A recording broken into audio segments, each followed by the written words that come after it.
1 out of 330. I want you to remember that number because I think that explains why people have such different perceptions about the seriousness of this virus.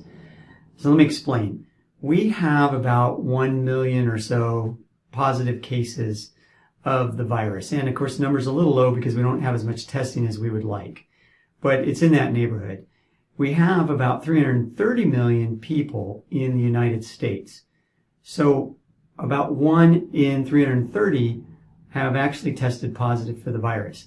That means that you have a very small chance of actually knowing someone who's had the virus, much less catching the virus yourself. And even if they've had the virus, fortunately, they've likely recovered nicely and are doing quite well. So it's hard to see from a personal perspective the severity of the virus.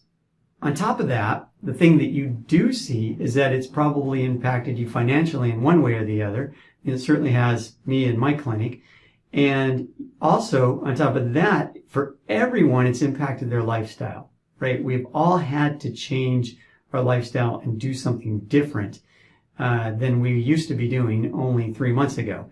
So we'd like to get those things back. We'd like to get our economy back and our finances back. We'd like to do the things that we used to do. And there's that sense of urgency, like, I want to do that, I want to do that. And the problem is we can't see, most of us, the severity of the virus. And we have to be very careful about, as we get those things back or try to get those things back, we have to go very cautious and very carefully because we don't want this number to increase or this ratio to increase. We don't want to have tons more people experience this virus, and trust me, we don't want to experience personally. We don't want to get it. We don't want to know people who've gotten it. That's the good news, is if we end this and we say, it didn't seem that bad because I never knew anybody who had it. I only heard second or third hand. That's how we need this to end. That's how we want it to end. So stay diligent.